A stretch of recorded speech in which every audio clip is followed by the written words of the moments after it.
therapeutic nature of honey, that if you're going to treat diseases with honey, you should take honey that's from your own region. Is that a corollary? Or I've heard that, and I know people that firmly believe it. No reason why it wouldn't be true. They go around sampling all the pollen that they can and concentrating the results in the honey. So if you want a constant bump to your immune system, then local non sterilized honey would be probably the best way to get it in 5-RTF.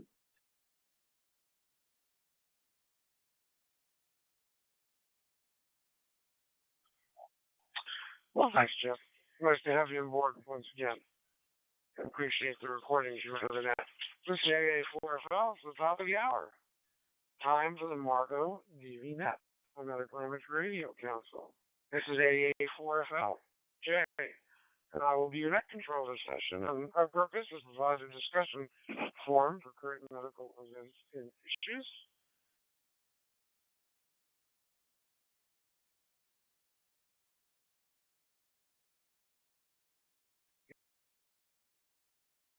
And we have Marco International are welcome to join and participate in the discussion. You don't have to be a Marco member. You don't have to be a health profession, as long as you care and are interested in health positions. Your professions, your involvement is valued. We appreciate you being here. I'm going to drop one.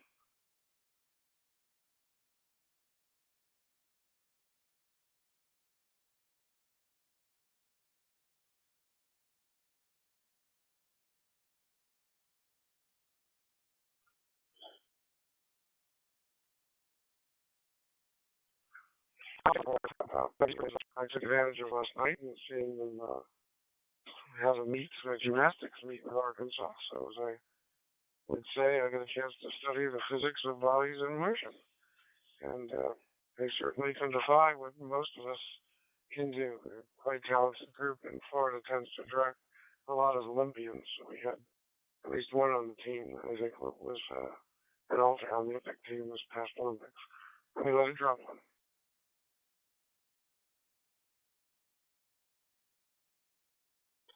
A little bit of housekeeping here.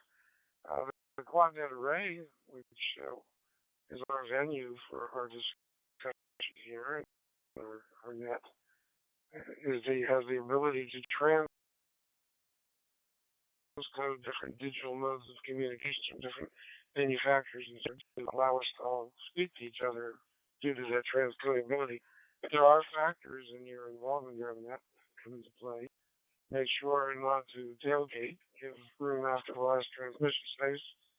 All these repeaters that are synchronized and servers, they do need time for that synchronization to occur. So you want to pause. And even after you start and key up, make sure you pause for a short period of time to make sure that the technology is working efficiently and effectively. And thank you to those volunteers for that rate and allow this to happen. Let me drop one.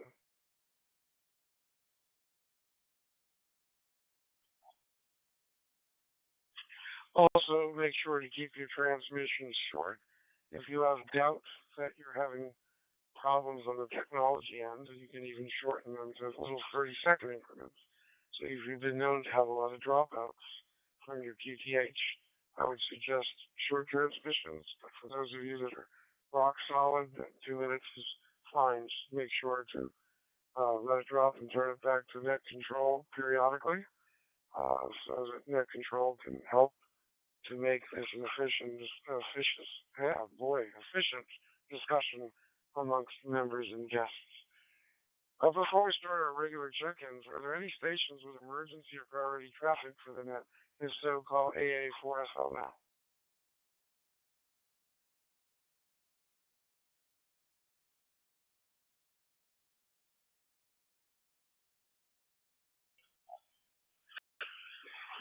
Are there any stations that are on limited time or mobile?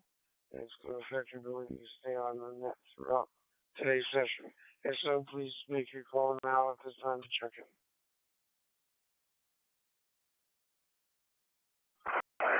84 Isaac.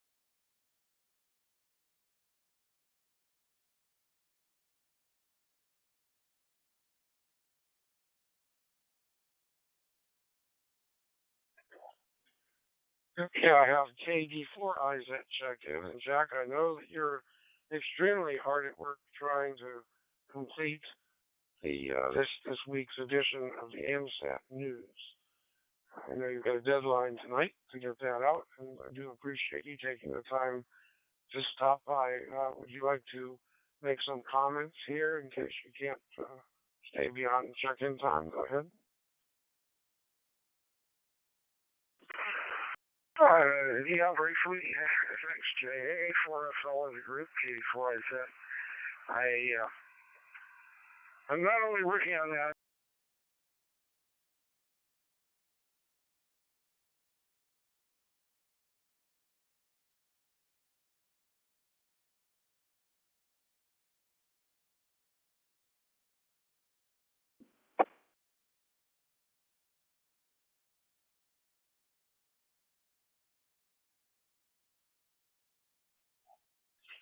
Jack, if you're back monitoring, we had you drop. Go ahead.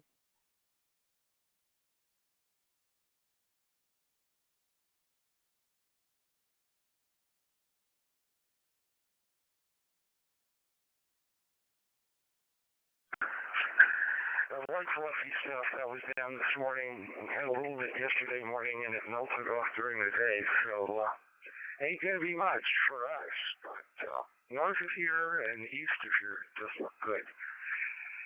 Today's probably all I got.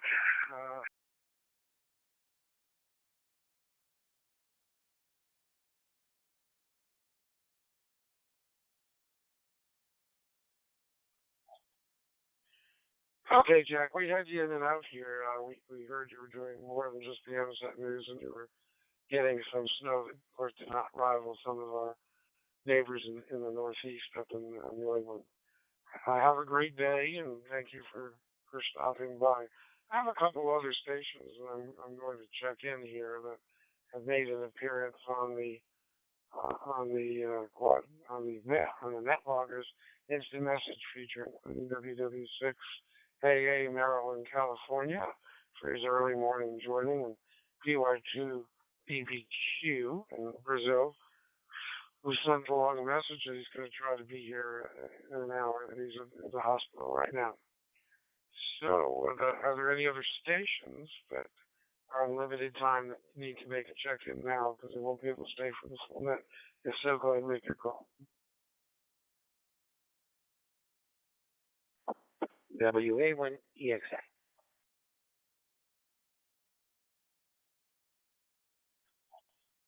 Mark, go ahead and make your presentation if you're on limited time. Well, my time's not really limited, but I don't know how long we're gonna have power, so I may just lose power and not be able to come back. So I just wanted to let you know that if I don't respond, that's because I lost my power. But I'm going to be here. WA1EXA.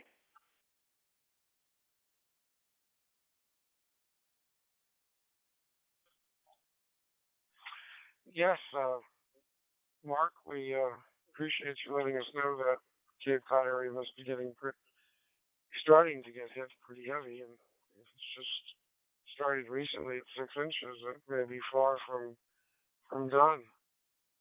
Certainly, I remember stories of power loss due to blizzards in the Northeast, and sometimes even the stories of the increased rates in pregnancies from them because they extended so long. So hopefully that's not the case here for you. How long is your snowstorm, your blizzard conditions expected to persist? Mark, go ahead.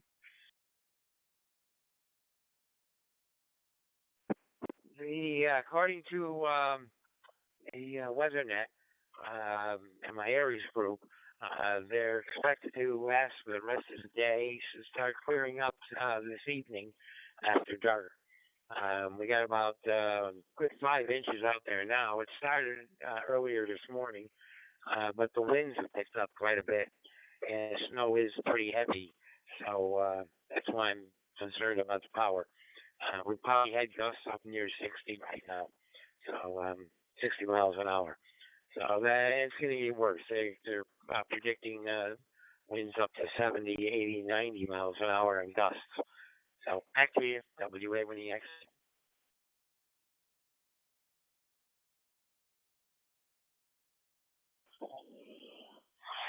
Well, AA4FL Friday. Well, I hope you don't have to face those hurricane type of gusts, hurricane force wind types of gusts, and that perhaps the lighter of the prognostications will take place there, because I've heard some of what's potentially possible in that area. And our thoughts are with you that that does not happen. So we'll certainly keep you in the roundtables here and understand if you're not available. So far, we have checked in myself, N9OML, WA1EXA, WJ8B, N5RTF, KD4IZ, WW6AA, PY2BBQ. And you don't have to be a Marco member to check in. So any station that would like to check into the Medical Image Radio Council digital voice net, please go ahead and make your call this time.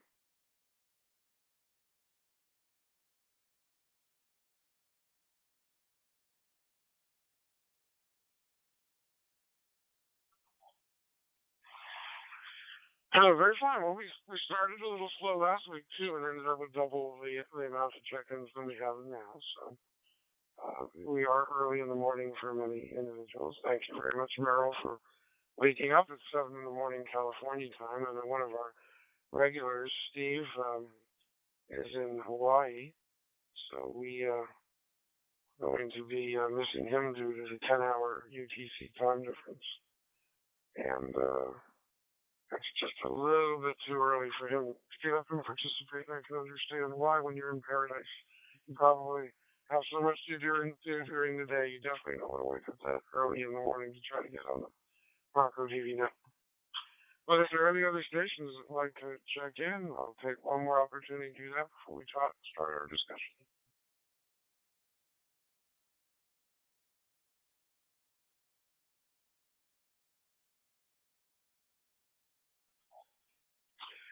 Okay, I'm also going to check in WA8YXM, who's monitoring, and appreciate John being here with us this morning. And of course, any feedback that anyone would like to give on the content of the net or discussion is not limited to the net itself. If you're a Marco member, the Google group is a wonderful venue for discussion, group discussion, and everyone's always welcome to email me directly at my that email address, AA4FL, for any comments, feedback. I always love ideas for enhancements for that. So please, I encourage you to. And your friendship is important, and don't think that I have thin skin. So you can be critical, and it will be taken as constructive criticism by me. That's my standard approach to life. This AA4FL, the Medical Image Radio Council TV Net, going to start discussion for a thread today. Let me let it drop one, and then we'll bring up the topic.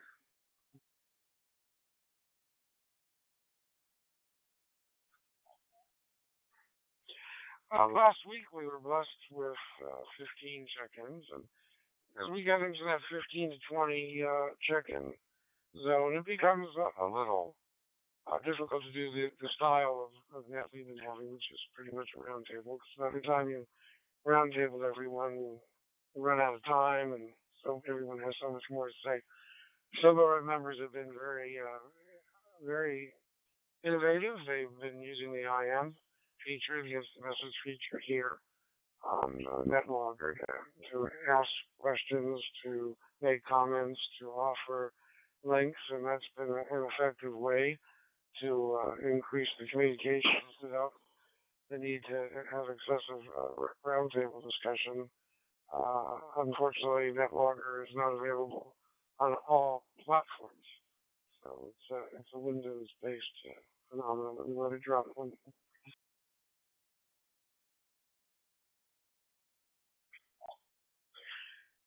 But getting back to the discussion thread, having the format of a roundtable discussion when you have 20 or more check-ins it can be problematic.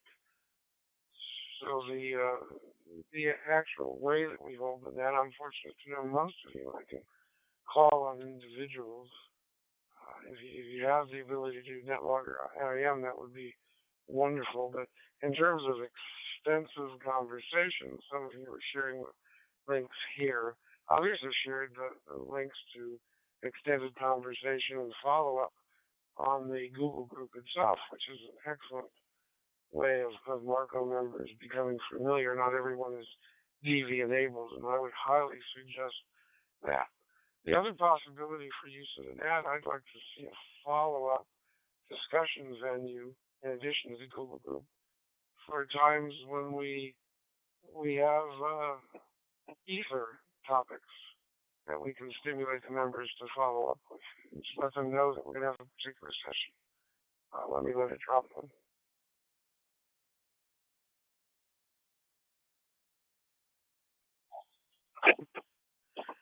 The February Ether, through request of at least one member, is going to be on dental topics, specifically dental technology, dental science, education. Jack 84IZ is assisting me as a contributing editor and reviewing editor. And that's one subject where we have the potential for doing a follow-up on the net. I did drop one.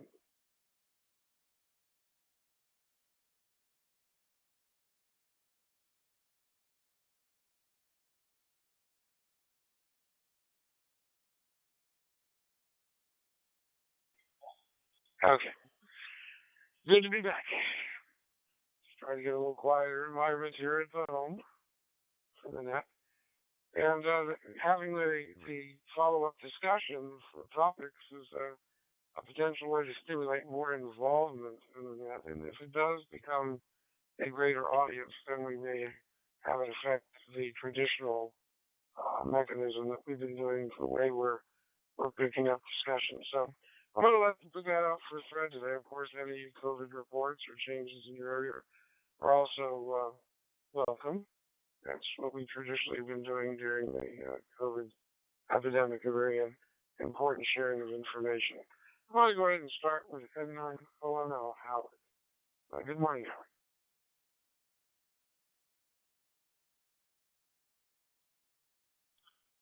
Good morning, NJ, and everybody on the net. Up in Chicago, we're actually having decent weather. It's about 5 degrees, I believe, right now. We're supposed to be down to about 0. Right along the lake, they got hammered with lake effect snow yesterday, but regionally, our weather's fine right now. It's just cold, and wishing the best to all of you who are experiencing the weather up in the Northeast. On the COVID front, things continue to improve. I don't know if the rate has changed greatly, but the improvement continues. There's been no rollback on restrictions or any of that, and the heated political rhetoric and the legal action back and forth continues, embarrassingly so.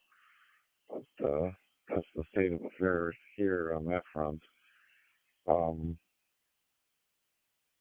That covers it on the COVID topic. I mean, we can get into specific numbers, but it's easing up on hospitals a little bit. I think death rates are a little slower to recover, but I think that's to be anticipated until you have a little more time that improves the disease state. As far as follow-up and discussions, I think that listserv is great, both as a vehicle to follow up on what we've talked about and to put out topics to be prepared to talk about.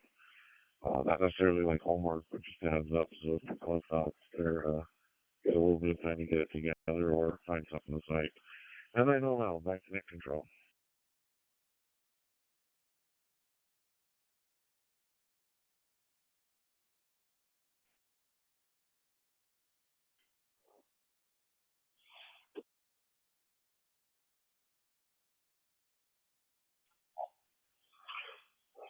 Thank you for being here and for your input, Howard. We appreciate that. You mentioned that seemed to be a waning of Omicron. I have not really got a chance to research or read about the reported subvariant of Omicron and what the difference is there. So as we have our discussion today, if you have any information about the subvariant that's just been discovered, please go ahead and offer some input to the net on that subject. So next is WA1EXA in frozen Chicago.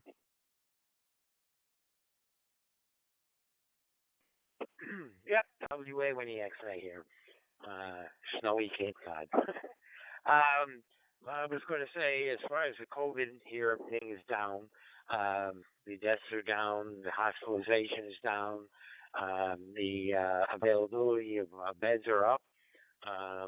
We have experienced a drop off in the testing. People can actually get tests now and not wait 2 hours in line.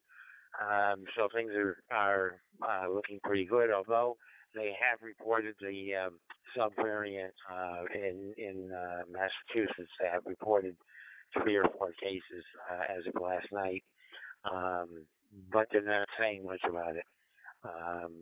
The everything just stays the way it was as far as the COVID. There is one question we had last week, and I don't know if anybody's got any more information. And I couldn't find much more than I said last week regarding standby. Regarding the use of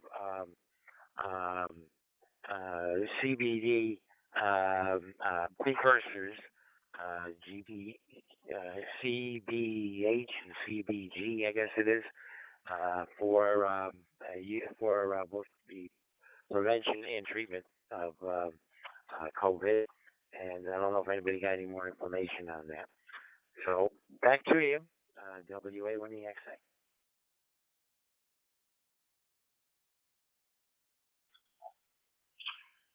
Mark, I wasn't sure if you wanted us to stand by or you were going to stand by. WA1EXA, AA4 phone net.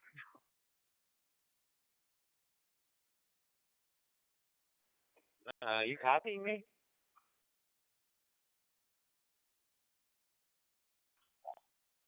Yeah, I'm copying you now. Just a moment ago you said something about standing by, and I wasn't sure if you were referring to us standing by or if you were going to stand by. Oh, I just let the repeater drop, and then I came back. I guess you didn't hear me when I came back. My question was if there was any more information on the use of CBD, not CBD itself, but the 2 precursors to it in the treatment of COVID.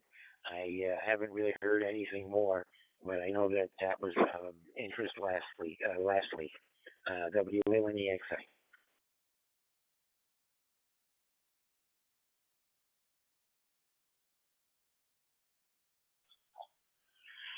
Okay, thank you, Mark. Thank you for pointing that out.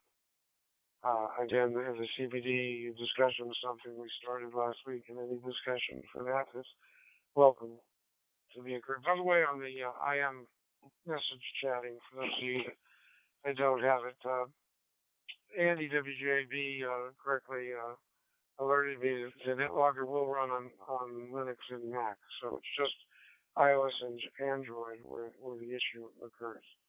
So if you want to use the IM features and you're using either of those two, you certainly can. We're also having a discussion here about WA8YXM is providing some statistics about infectivity rate in the area of Michigan.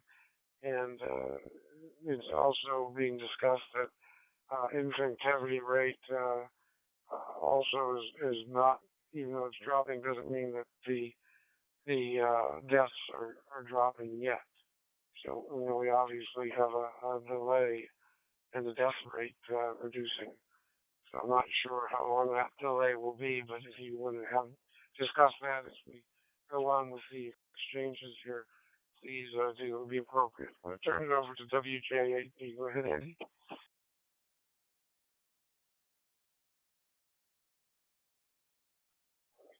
Well, good morning, everybody on the net. Yeah, woke up this morning. It was a wonderful 2 degrees. Up to 8 now, but it's sunny and only a light wind, so it's better, certainly better than what I'm having up there on Cape Cod. I'm glad I'm not there. I have a sister-in-law who used to live in the Boston area. about 10 years plus. And she moved back to Ohio. She kind of misses the Boston area, but every time this happens, she doesn't miss it anymore. So I think I'll kind of stick to, basically, talking about the case rates here in Ohio. And yeah, the case rates are definitely trending downward, but the hospitalization rate has not fallen yet. The death rate has not fallen yet, but usually it takes 3 or 4 weeks approximately for those to fall in instance. I'm hoping so. Because my daughter's neck deep and taking care of COVID patients at her local hospital.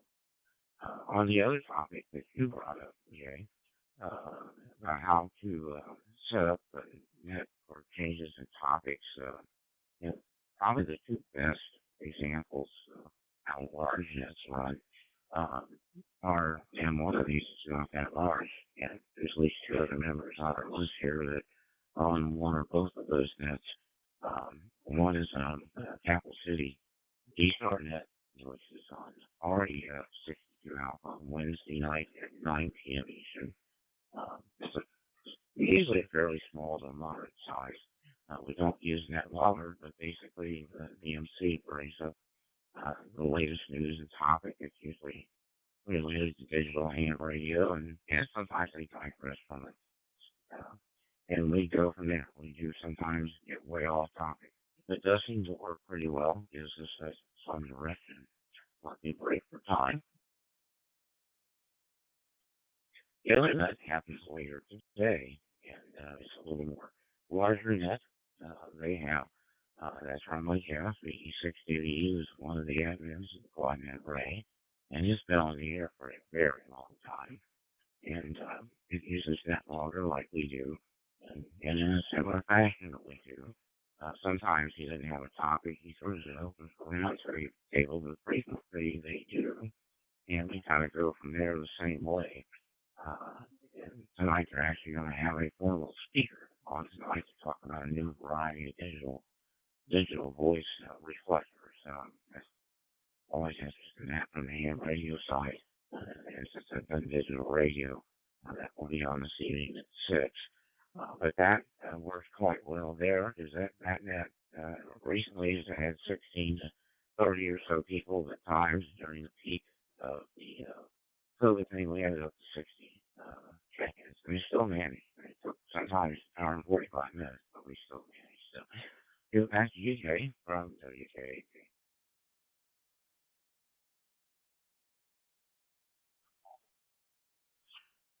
Thank you, Andy. So is that's 6:30 your time? Are you also Eastern? Over. Yeah, it's 6 p.m. Eastern. Which is just based in the Mountain Time Zone. He's up in Edmonton, and so it's 4 p.m. their time, 3 p.m. California time, and I guess it would be 5 in the Central Time Zone.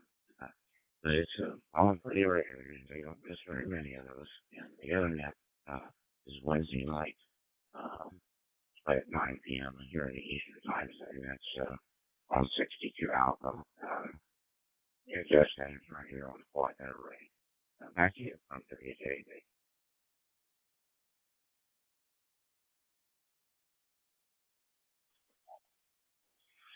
Oh, thank you very much for the suggestions and the input, Andy. Thank you for your weekly participation in the Marco DVNet. Before we move on with our additional stations that have already checked in, are there any late check-ins that would like to check in at this time? If so, make your call to Net Control AA4FL.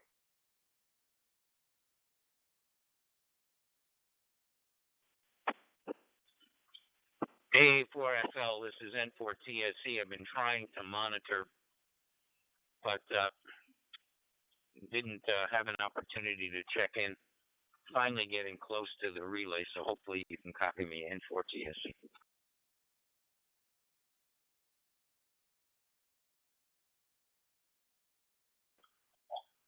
QSL, No problem, Jerry. We got you checked in and glad to have you here with you this morning. Next on the list for the roundtable discussion is Chip N5 RTF.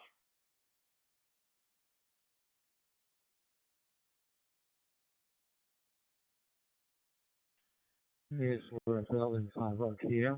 Well, good morning, Jay and the group. I really don't have much to say. It was 39 degrees here when the net started. One of those rare weeks that you can't really sit on the porch here. I feel for the people that are having a blizzard, but for us, 39 is pretty cold. COVID, people just, like I said last time, tired of it.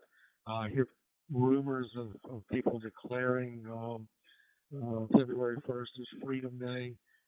Just ditch the mask and do what you want to do.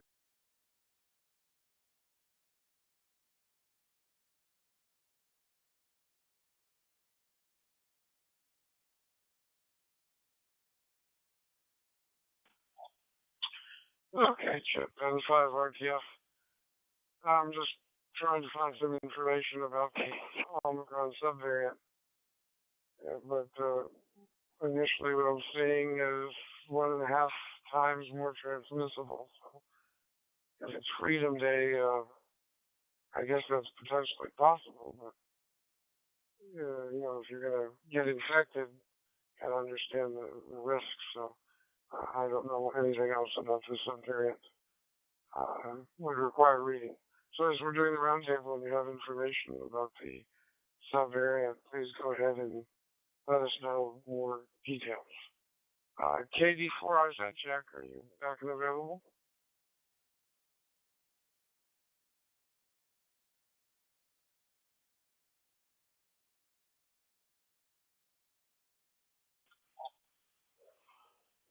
Okay. Jack has an extremely busy day. Jack is contributing editor to this month's Ether, well, February's Ether. He'll be working with me on that tomorrow.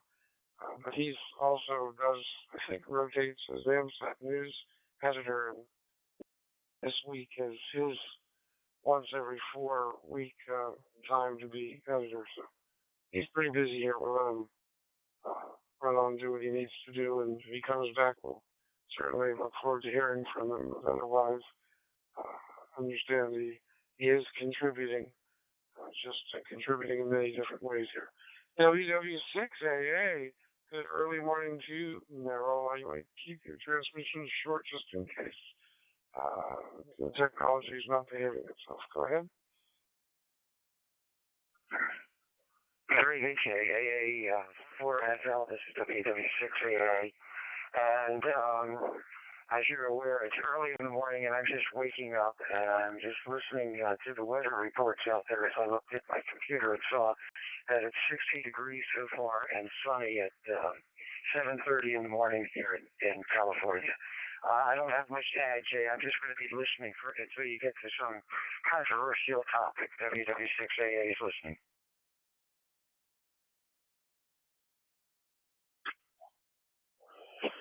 Thank you for being here, Merle. I do have a question, because it's kind of personally related to COVID and certainly something you've discussed in the past. What's the current status of the number of cargo of container ships that are waiting off of Long Beach to come into port to be unloaded? Over. Very good, Jay. I'll look it up while you were talking.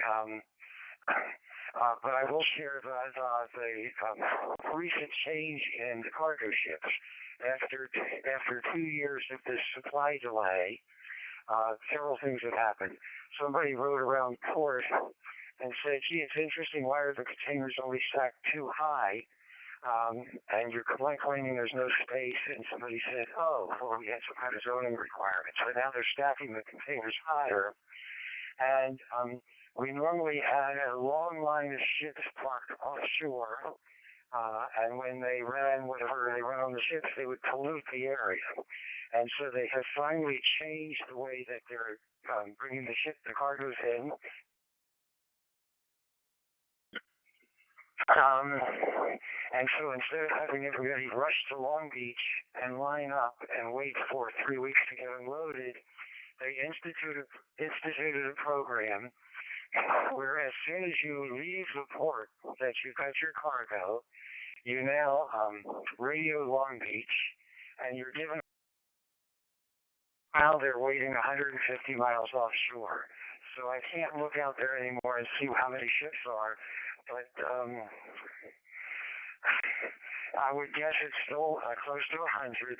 And the latest is that as the cargo is being put onto the rail cars, the thieves have discovered that they can break into the rail cars and take merchandise off the cars.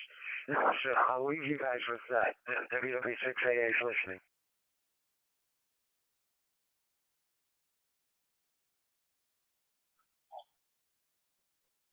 Well, thank you for the report. We're sorry to hear about that last comment. And I would assume that's something they can do something about now that they're aware of the issue.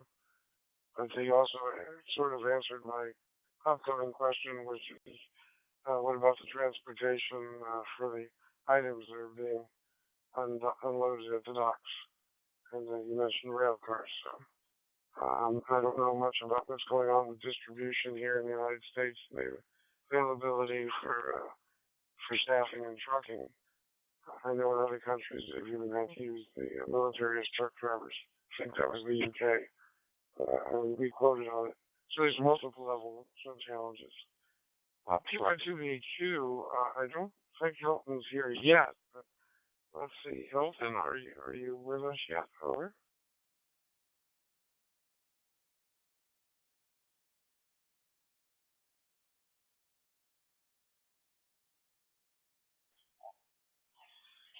Okay. Well, Hilton did communicate to us through the NetLogger instant message function that he's going to be delayed in getting here. Jerry, N4TSC, good morning to you. Go ahead and make your presentation.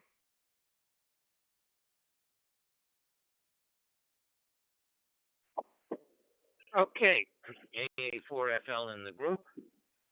This is N4TSC from cold and windy Boca Raton. Temperature here is 61.3 at the moment, and it's quite windy. And as you might imagine, after many, many years of living in South Florida, this really feels cold to us, but it's going to be nothing compared to tomorrow, where the temperature is going to drop overnight into the low 30s. But then it will recover. I think the high tomorrow is expected to be around 60, something like that. I should report that we heard on the radio, talking to various people, that the Hamcation in Orlando will be suffering from loss of many of the vendors, including one of them that I wanted to see from Elecraft. I wanted to chat with Eric Schwartz. He pulled out about the day before I heard about it, and then I understood a lot of the other hams have also pulled out QRX1.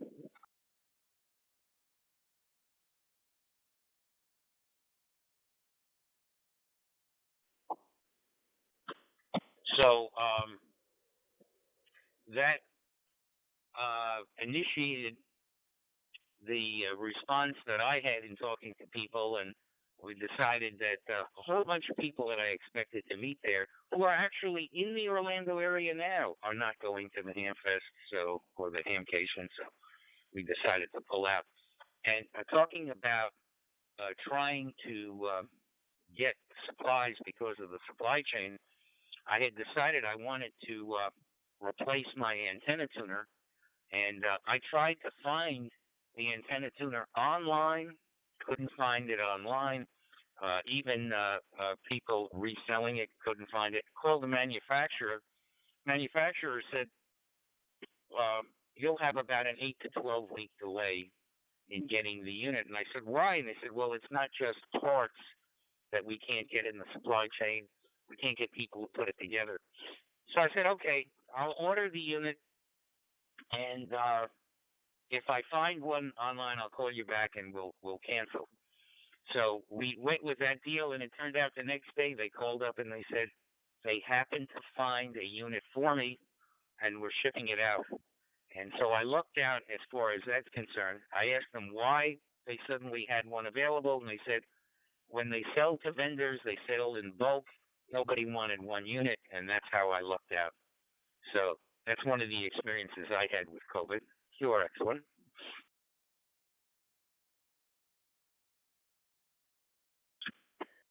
And about COVID, I think it was Jack who mentioned last week that his wife had indicated to him, and I think that she is a infectious disease person, or at least involved with it, said that when we expected not to have a protocol for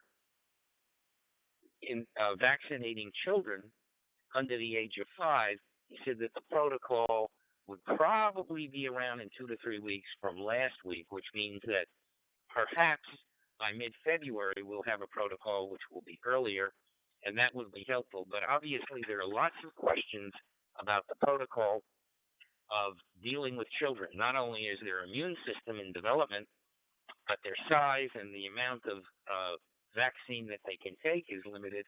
So I think what was decided, as I understand right now, is they're going to limit it to a number of micro doses and then give them sequentially at the same time, depending on their age and size, and that's what the protocol will be about. In any case, that's what my understanding is for now. Anyway, with those comments, back to you, Jay, AA4FL, N4TS, not for terribly smart children.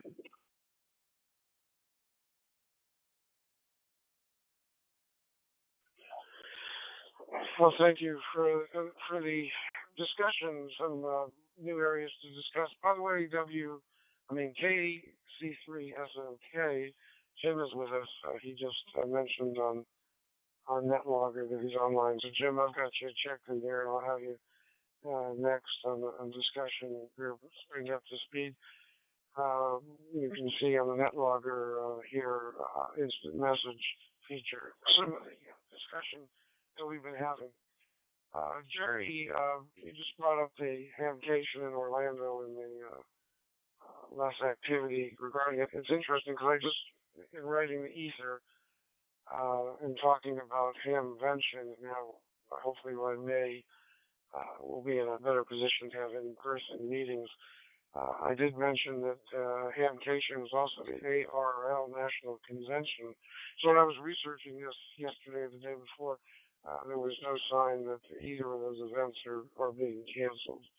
And what was also a casualty, though, in addition to some of the vendors that Jerry's mentioning, for the reasons he stated, is that some of our Marco members were planning on coming in particular, two I can think of, one from North Carolina and one from New York, from the Buffalo area that we were planning on getting together with. So that has fallen by the wayside, and we're not having any type of an informal gathering at Hamcation. Sometimes we have a table there in Orlando, but this year, no activity. However, for May, we go ahead and make your reservations.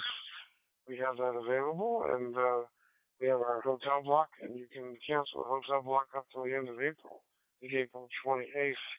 So even if there is a flare of a variant wave, you can still cancel without fiscal penalty. I'm going to drop one.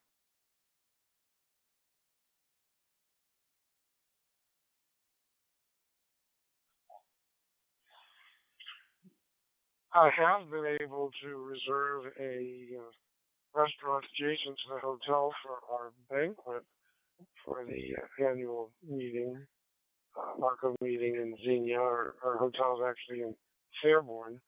The ether will have instructions once again for making reservations, as was in the ether 4 months ago. And also there's a map to the hotel. And as we determine who's going to be in attendance, we can talk about carpooling over to Hamvention itself, which is over in Xenia, Ohio. So it's only a 25-minute drive from there. There really aren't many hotels in Xenia itself. At this time, let me go ahead and turn the discussion over to Jim, KC3 SOK.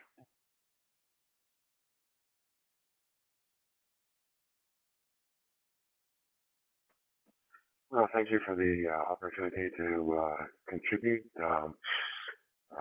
This weekend is going to be a big catch-up weekend for just a lot of work left over from the week. We're looking out here at a couple inches of snow in central Maryland with temperatures around 20. So Old Man Winter has given us another punch, but it's quite beautiful to look at.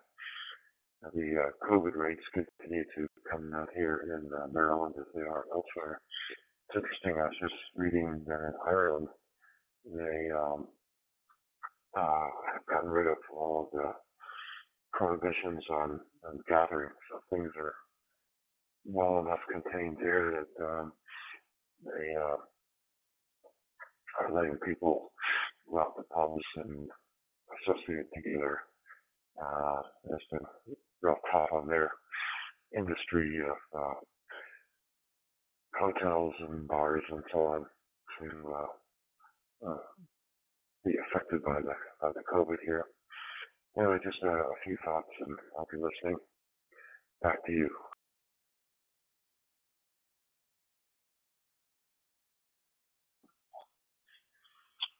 Well, thank you, Jim. I do have a few questions for you. As an orthopedic surgeon, I presume that some of your procedures are having to be performed in the hospital, whereas others are possibly in outpatient facilities or off-site facilities. But for the hospital, procedures are, I know that the rates are starting to go down, but are the elective procedures still being affected in terms of their ability to be scheduled due to lack of resources at your local hospitals? Over.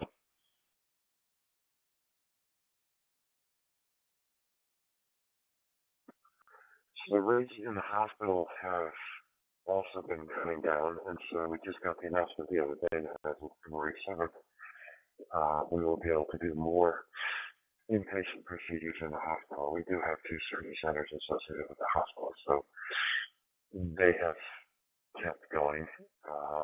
But for elective spine and total joint procedures, they have been cut back significantly throughout the month of January because of beds that are occupied by COVID patients and also staffing problems. So staffing is a huge component of the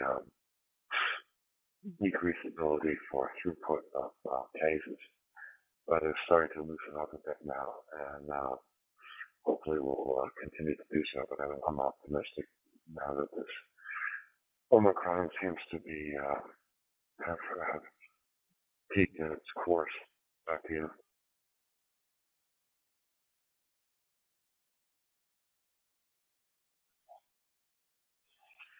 Well, thank you for that report, Jim.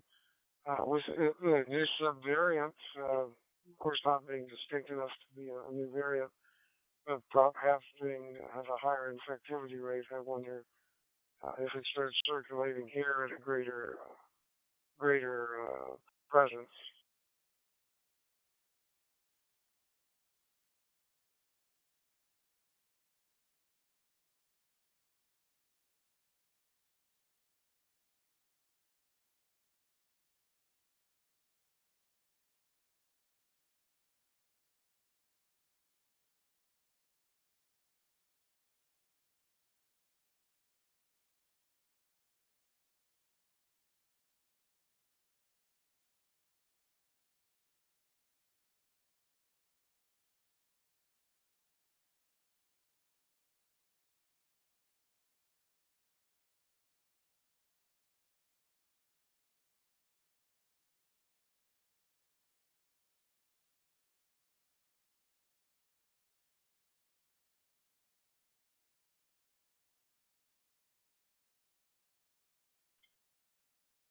Yes, very much so. I have my daughter. I have who's an ICU RN, and I have a niece who is an anesthesiologist, and she's in the Navy, and her, uh, her life has been affected by it, as well as a nephew, actually nephew-in-law, it's my niece's husband down in Forsythville now, who is a physician's assistant, and he's also active military, and at least twice he's been called to active duty to go help out. I don't know that he's doing that right now, but he is working most of the time in the emergency room and inundated with patients as well. My daughter I know most about because I talk to her at least twice a week, sometimes more. Saw her last night at my granddaughter's hockey game, and there she ends up working about 60 hours a week, and if she went in every time they asked, it would probably be another 25 hours on top of that. And it's wearing her out. And of course, as we all know, as physicians, nurses, and dentists, that the main thing you get into that it's hard is not necessarily the number of hours, is it's the case that you take care of. I mean, when you lose so many people so frequently, particularly when they're younger people that could have made it easily if they've gotten a vaccination. It takes an emotional toll that just keeps adding on and adding on. So that's the biggest thing I worry about for my family is doing that, and it definitely has made a bad difference. The snapping issue is going to continue to get worse until this thing calms down a little bit. And hopefully more people will think of going into the health professions at that point. So back to you, Jay from WJ.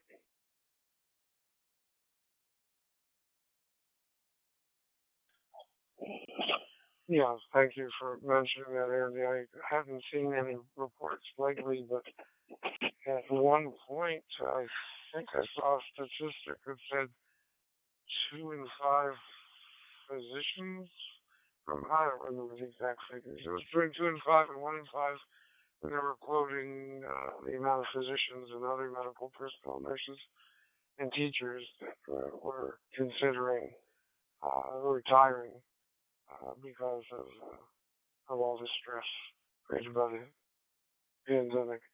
So hopefully we're going to become endemic and manageable here soon. And as Andy said, perhaps that will change the field and we're return to a more normal stress level for employees where being part of the profession and still having a life outside of the profession is in normalcy is possible again. Thank you for everything your family is doing in service to their patients and to the public, Andy. And N5RTF, Chip, we've discussed this before and brought it up. Do you have anything additional that you've heard lately and maybe some local aspects from Nolan's area on staffing stress on medical personnel? Go ahead.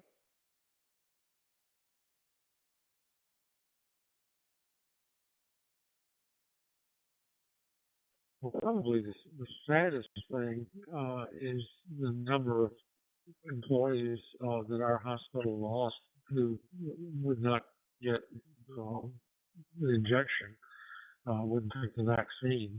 We lost a substantial number of nurses. I don't think we lost any physicians over it, but a lot of nurses were terminated because they wouldn't get vaccinated.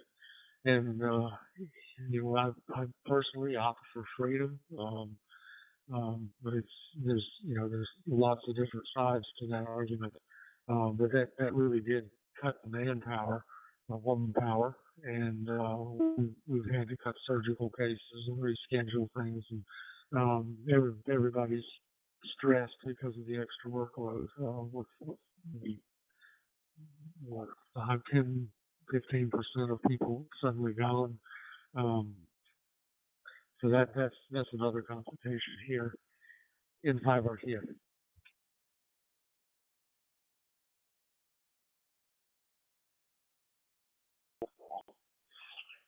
Thank you for the explanation, Chip.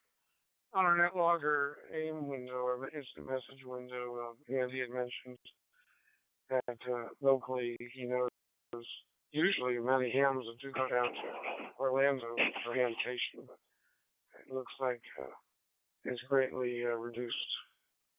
Seems like I think 1 out of 10 decided to go, and the rest decided to stay home. Roughly, we do appreciate that input. And Merrill has posted a link for the marine traffic in the area. So if you're interested in marine traffic around Long Beach and its impact on containers and such, tends to be the area most often discussed in cargo coming in from Asia, at least in the media. He's put that link there, so feel free to check out the NetLogger window. And Merrill, if you would perhaps put a little synopsis to that information and distribute that link on the Google group for Marco members that are interested in knowing about the cargo situation in terms of the COVID pandemic and how it's affected in your area of Long Beach. Please do so. So Merrill, WW6AA, can you tell us a little bit about what you're hearing from family and friends in Switzerland and what the status of Omicron is and its effect on local society, and particularly Switzerland and the surrounding countries in Europe? Go ahead. Thank you, Jay. WW4. I've got a senior moment there, Jay. WW6AA. Very good. I posted the link just to give everybody a visual picture of the shipping in the world. You have to hone down to look at Long Beach. And it looks like there are about 75 ships waiting to be unloaded in Long Beach at the present moment, and another 77 for Los Angeles. That's probably over the next 1 month period. As to Switzerland, life seems to be going on as if nothing is happening there, except that they're following all the rules. My son-in-law, who works for a German company, works virtually 4 days a week, and one day goes to does whatever he needs to do. People wear masks. The trains are a little bit longer. So Switzerland is doing fine. Peripherally, it seems like Germany is having problems. And it's very, very difficult to find out what the truth is. As to the hospital situation, my son is chairman of the department at a safety net hospital, and he's an oncologist, and he complains every time I talk that he's an extremely short bunch of doctors and gems. One of his doctors is out on a pregnancy leave, and he said that the last time around that there were like 30 applicants for locum tenens. This time around, he was lucky to find one oncologist who could fill a position. So there's been a large number of doctors that have retired during the COVID epidemic.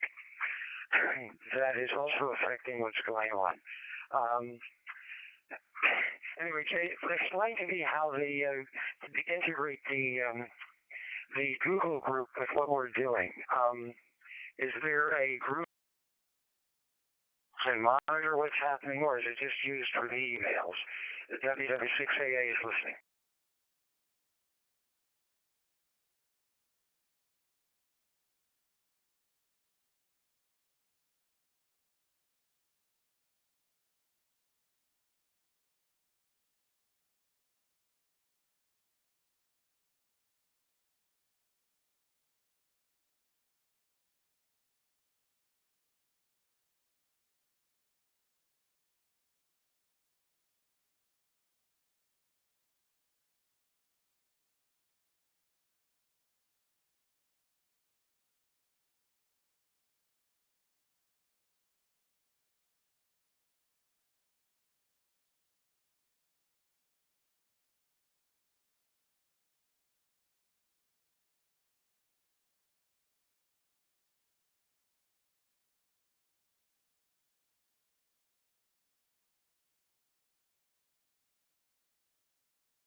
sorry, Jay. Yes, I did answer my question. Go ahead.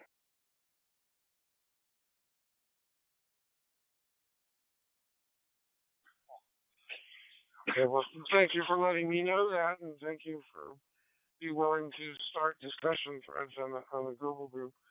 It's been very lightly used. It's not that members aren't interested; it just hasn't been integrated into the fabric of the organization, and progressively is being so. We have a lot of traditionalists in our organization, and a lot of people just, frankly, the Grand Rounds is the center for their involvement. The Sunday morning CE discussion groups is something they so cherish, seems to fulfill their organizational needs. But there's others that, as more newer members join, they're joining for various reasons. The traditions of Marco are still important, but for those individuals, they tend to be born of the new technologies.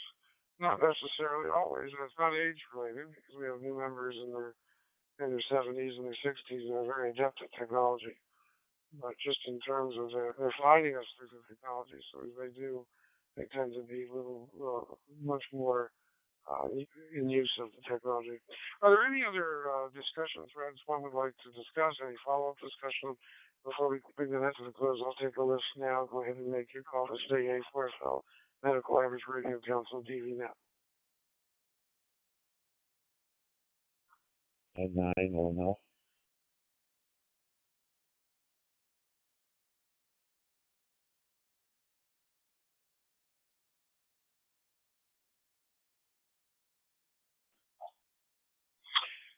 Okay, we're going to have one member who would like to have further discussion and follow-up. Howard, N9LML, go ahead. 3 points. I'll try to be brief. One expanding on what I said earlier about following COVID numbers in the Chicago area, both Dr. Ziki and Dr. Arwady, the Illinois Department of Public Health Director and the Chicago Department of Public Health Directors, respectively. They both find that the subvariant of Omicron was not sufficiently different enough to change the overall trend. They felt that the Omicron trend would not be affected by the differences introduced, that they were not significantly enough affected by the differences introduced by the subvariant. So that was one comment. The other thing they stressed was the need to continue to maintain vigilance and cautious behavior. I think their fear was that people would celebrate this as their release from COVID restrictions. And again, kind of mirroring off what you said, I think people are fed up and they're ready to do that. On a different topic, we're the host apparently to the company that's being investigated by 17 states, the FBI, the FDA, and who knows who else now, but the Chicago area is where the pop-up lab company was located. So with the data collection activity that I think it was Steve used to point out problems, it turns out we had a lab company that was doing huge numbers of tests that may be totally invalid. They're not sure they had any particular training or process or quality control, quality assurance really going on there. And then lastly, even though numbers are improving, they're not great. The stress on the frontline workers in healthcare is still very high. Maybe next week, if Chip wanted to comment, I know in the emergency services, we very often see people rally during the emergency, even on sustained ops. But in the aftermath, and sometimes it's even years of aftermath, is when we see significant mental health effects, at least at the operator level, at the service provider. You know, what's going on in people's minds, we're not mental health professionals, but we start seeing them dropping out or suicide or dealing with chemical dependence where the issues manifest that we can see. So just some thoughts, hopefully I didn't go over on the timers. I'm my I'll take the control.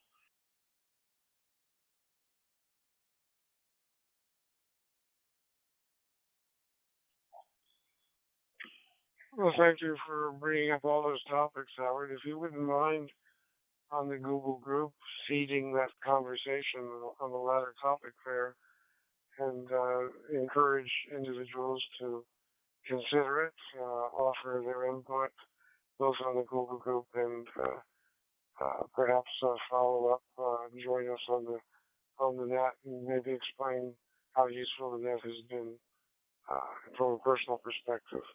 I think that would do the organization a great service, and certainly the organization would benefit greatly from the subject matter that you just mentioned.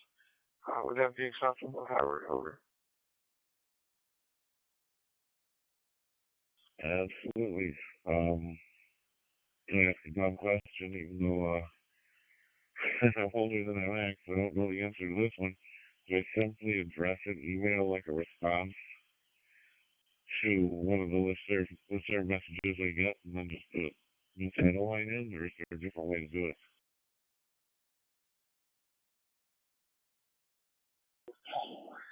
Very good question. This is AA4FL for ID. This is the Marco Medical Image Radio Council TV Net. So many of our members, I try to get most signed up for the Google group. And as a member of the Google group, which is basically a listserv, you can use the listserv, the Google group's address. Marco at Google Groups, it should be there. And you can initiate a thread. So just go ahead and compose an email addressed to that address with the subject matter, and as people respond to your particular email, it will be organized for individuals in that digest mode in a structured way where it will be separated from the other discussion threads. Does that answer the question adequately, Howard? And I know I'm out. I think so. You don't see an email from me, a listserv entry from me in a few days. You'll get an email from me telling you that I guess I didn't figure it out, but I think I followed. And I know I'm back to next control.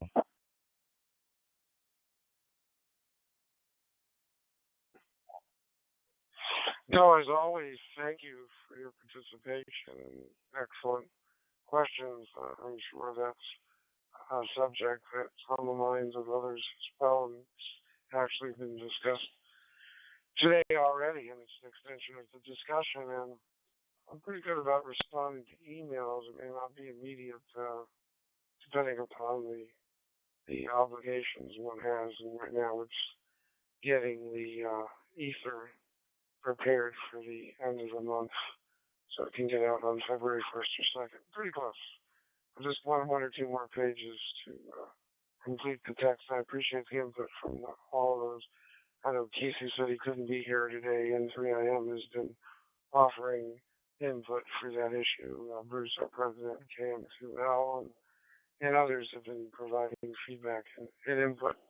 It's 95% done, maybe 90% done, but most of what's left is just giving support materials through links. Let me go ahead and drop one and describe these online editions.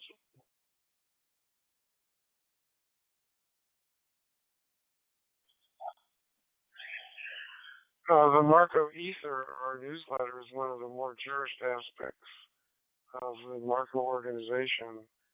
And historically, I can't speak to the original origins of the newsletter, but our Grand Rounds Net Control, Warren KD4 GUA, has been the editor since 2000.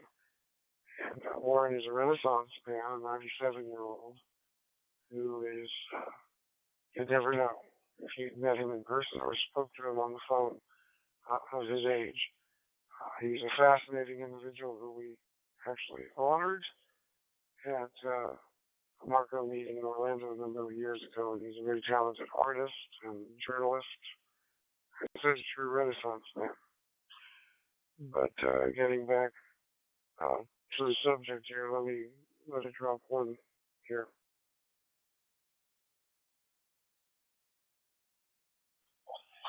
WD9GT is with us now, so welcome, Keith. Thank you for joining us. We're near the end of the net at this time of the year. We we stick to Zulu time and not to local time, so we haven't made the hour transition, and this would have been the starting time for that in the past. But we were talking. I'm losing track of what we were talking about, but we were talking about the Google group and projects that I have to respond to emails in the history of the Ether. So Warren and I alternate every 2 months.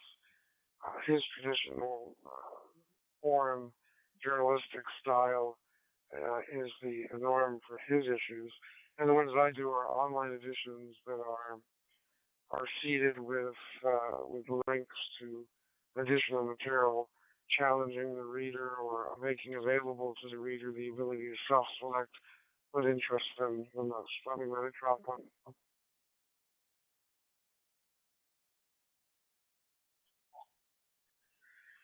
So thus, my editions are really intended to be read online, not to be printed out.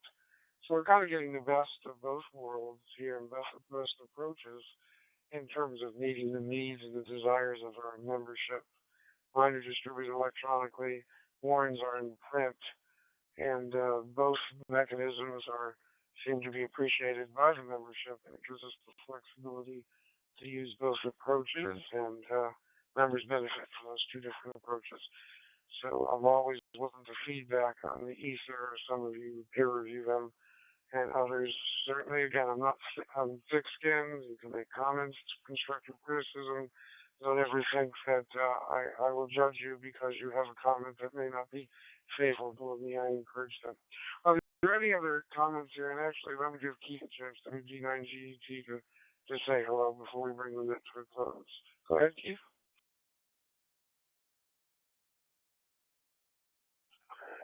Hey, I'm bringing you Jay and the Net. Yeah, sorry for coming in late. It's been a while since I've been on. Been out of the area for a while, so just getting things back rolling here at the home station. But glad to hear everybody on. Really nothing to comment on down here, but I'll try to update my schedule for the future until we flip back to the daylight saving time here in a couple months. So there we go, WD9GT.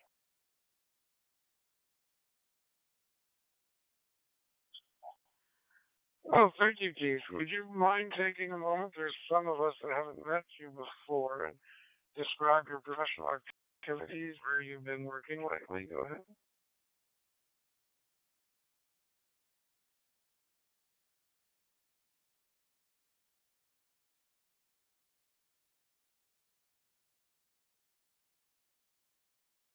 Center. My practice is in aerospace medicine, primarily space medicine, working with the space program at NASA. Currently working the Crew 3 mission that's on board right now, so I, along with one of my coworkers, have primary responsibility for Roger Tari, Tom Marshburn, and Caleb Aaron on orbit right now.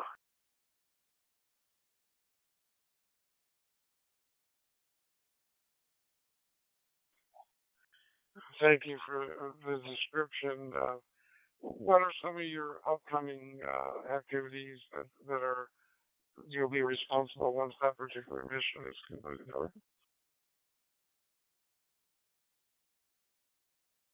Well, unfortunately, a lot of it's sitting in meetings where a lot of the crews on board were monitoring their exercise, their food intake, their mass, not their weight since they're weightless, just general health status.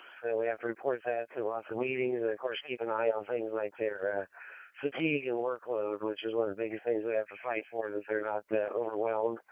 Rodent research going on right now, which is interesting to the crew, and also gives them some problems with the odors and mouse bites, things like that.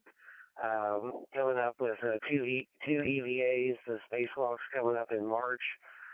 There's two of them scheduled with our crew members. So, yeah, there's never an end of fun things going on. Over.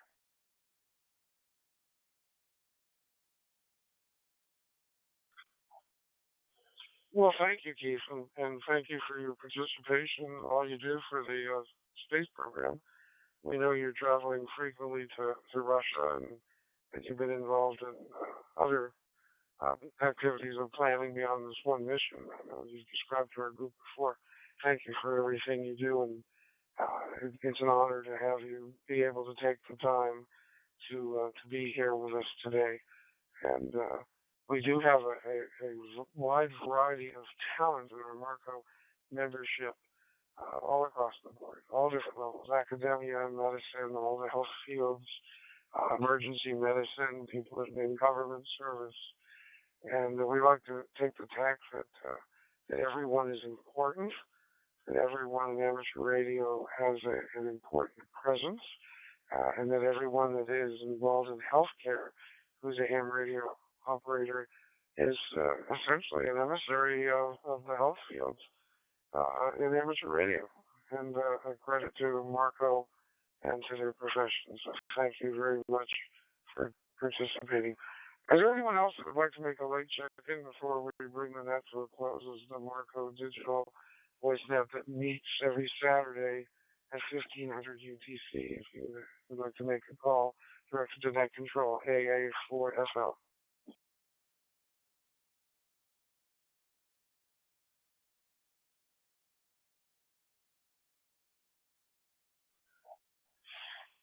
Okay, we'll call that to a close, and thanks again to the Net Array, the Quad Net Array, for doing the transcoding that makes our ability to have these discussions amongst users of different digital modes possible. And it's been behaving extremely well. Our own housekeeping and the way that we use our technology also helps, as we mentioned before, in terms of not tailgating and letting all the servers and repeaters synchronized is extremely important. I notice there's a few others that might be listening. And if you're coming on late and didn't hear the entire net, we meet at 1500 UTC on Saturdays. I think you'll find the net very interesting. You don't have to be a health professional. As some of you are mentioning here, the net logger is the message window. We are an interesting group, and please spread the word that there are a lot of Renaissance men and women here in Marco, and that you don't have to be a health professional to find something extremely interesting to discuss or to just monitor. Thank you for participating. I'm going to call the net to a close, and I look forward to talking with everyone during the week through the Google Group listserv, and also email and any other way you'd like to contact me. Till next week, guys, 7-3, this is AA4FL calling the Marco Digital Voice Net to close, but I will be honoring for a few minutes for anybody who'd like to have a personal discussion. AA4FL 730.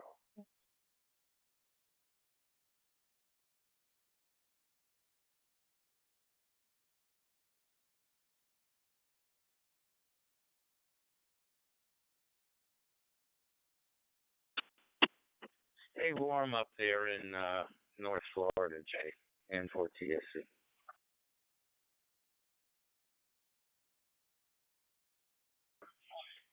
Well, there's one situation I do miss here in North Florida.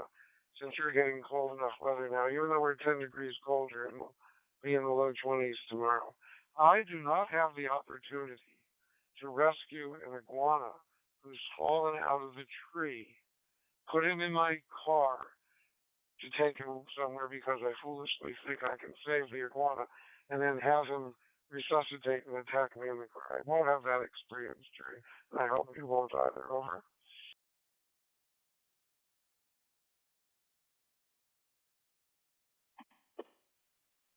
The last time I saw a iguana falling out of the tree was the last time we had a hard freeze here in South Florida. I suspect maybe we'll see some tomorrow because the temperature here will be 32 or so overnight. Currently, the temperature is reported to be 54 here in Boca, but according to my thermometer, it says it's 62. So, although the interesting thing is, my puppy is going crazy because she is misinterpreting all of the movement of the foliage from the wind and thinks it's some kind of moving object. And so she just keeps barking at it. She's at the door. She's going nuts. Anyway, one of the vicissitudes of living here in South Florida when it's windy. Back to you, Jay.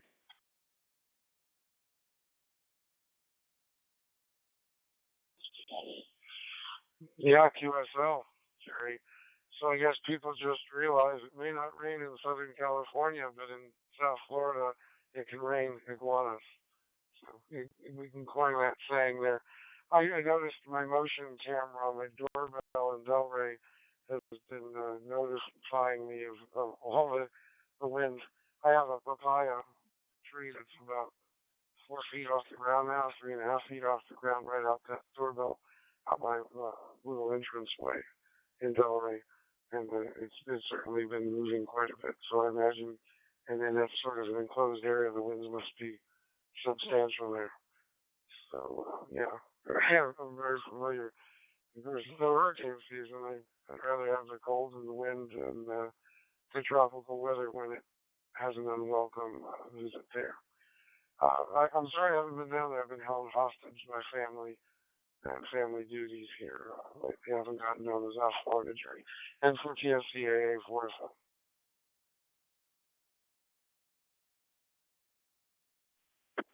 Yeah, AA4FL and 4TSC. Well, aside from just a bit of temperature difference, I suspect that the only other environmental differences are just different house at a different location. I mean, basically, it's somewhat the same. My kids are in the Orlando area, and they have about a 5 degree difference. So that's about it. You know, as you go up the state, you get that little bit of variation. But nonetheless, all said and done, I'd rather live in Florida than live anywhere north of the Mason-Dixon line. Anyway, good chatting with you. Thank you for all you do for the net. And oh, FYI, last week you asked about whether we were continuing on with the COVID net on Wednesday night, and had a long conversation with Harry on the near net frequency on Wednesday evening. This week, there was another QCell going on and causing QRM, so we moved up about 1 kc, and just chatted back and forth and didn't get into any real discussion of COVID. But we'll see what it's like going forward, and perhaps he'll want to continue it. Not 100% certain. A4FL and 4TS.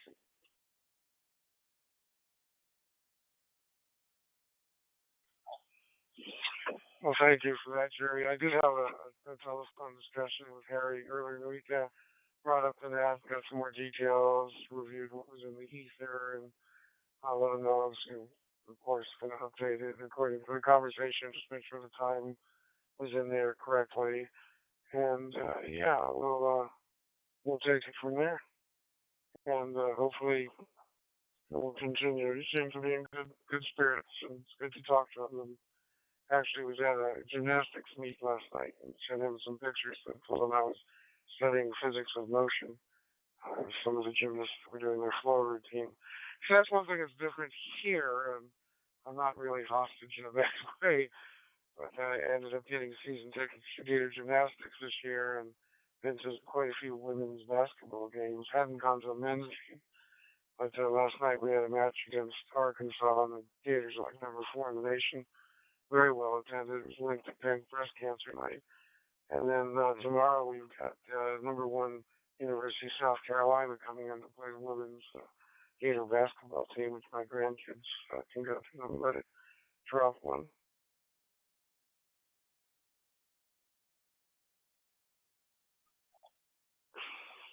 And I'll be a little freer to travel to South Florida. Right now we're also watching my daughter's dogs. And, she is closing on a house in South Florida in March. In Gainesville in March. She put in a bid and was accepted, and we're going through the final inspections and such. So she's scheduled for close and should be able to move in March. Take her dogs back for me, and allow me a little more freedom to travel. There's 2 of them, and one of them he travels well, but he really needs a a big yard and a lot of room. Have a great week, Jerry. Great talking to you. N4TSC AA4FL.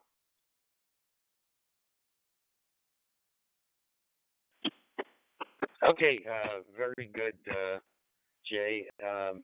And maybe, perhaps it might be helpful if when you do your house cleaning or your uh, introduction on the Saturday morning net, perhaps when you talk about NetLogger, instead of just mentioning it, maybe you give a couple of directives to people of how to navigate it just to get started.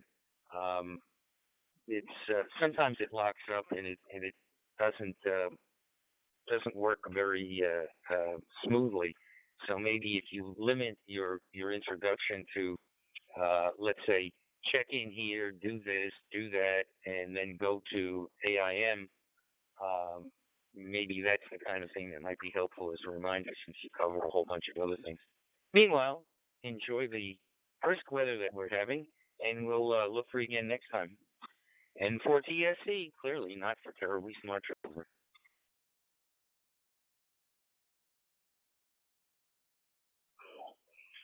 Thank you for the suggestion, Jerry. Point well taken. And we're looking forward to talking to you next week. I'm going to be going QRT momentarily. If there's anyone else here that's monitoring that wanted to say hello to me, this is Alpha 4 Foxtrot Lima. I'm the Secretary of the Medical Amateur Radio Council and the net controls for their digital voice net on the Quadnet Array at 1500 UTC. So if anybody's monitoring has questions about the net, questions about Marco before I depart, I'll be more than happy to field any questions, or if anybody would just like to say hello, you're welcome to look at my QRZ page, see the particulars of my background, and may interest you. Feel free to contact me with any follow-up questions. AA4SL standing by for any comments or questions.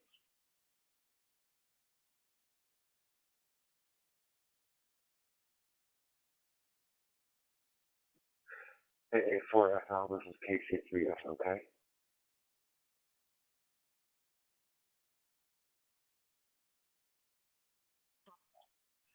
Hey, good morning, Jim. Thanks for stopping by this morning. It's nice to have you on board. How's your day going?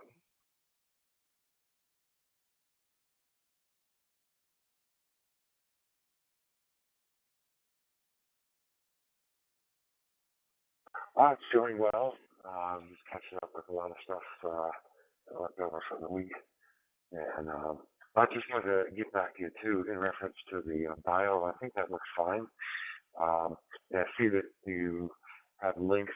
And where do those links go? Are they on the Google Groups, or how does that work? I think it probably looks fine. Back to you.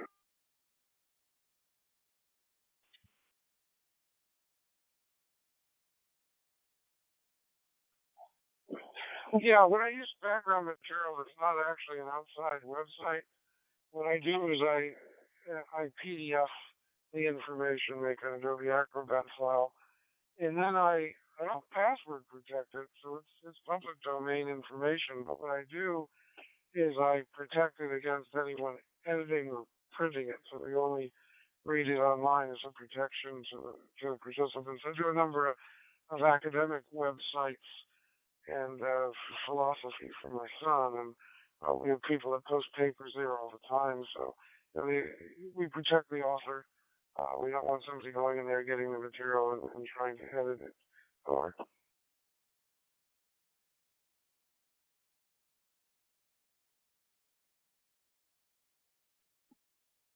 Yeah, that's great. Appreciate all your work on this. Thanks for everything that you do. Back to you.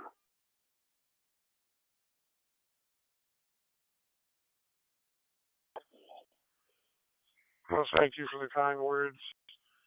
I'm kind of an unusual person, Jim. They don't really know what to do with me at times because of my background. I float from department to department at times at the university. They've tried me in oral surgery, but I'm not an oral surgeon. And traditionally, I was really more of an oral medicine doc. Somebody was able to to diagnosis and triage for dental emergencies. Certainly treat the teach students the way to handle those, but they sort of done away with half the university from a everyday clinical type of environment. So I've got to be parked in community dentistry because of my background with media communications and dentistry, which includes things like media spokespersons, training sessions, and publications and website publications on a lot of domains.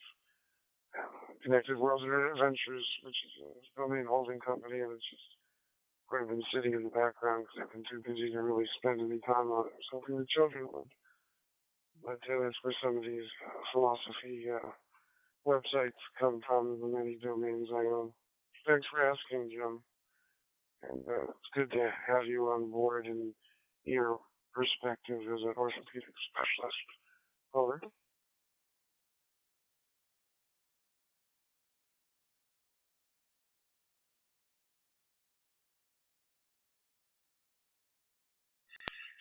That's a fascinating world of ham radio. It's a pretty big universe and fascinating world in medicine.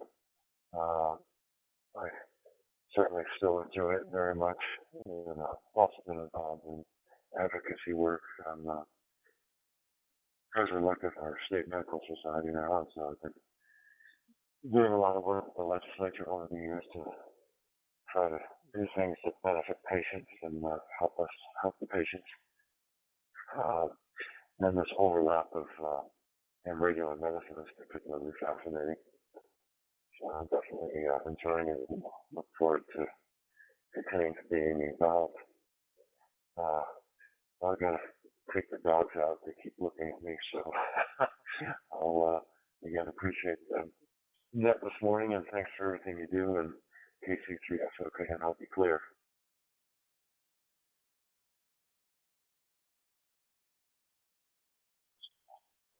Oh, the pleasure's all mine, Jim. And my wife covered for the dogs here while I was running them out. I know they got a good walk here, and their grandkids and kids are coming over that own the dogs.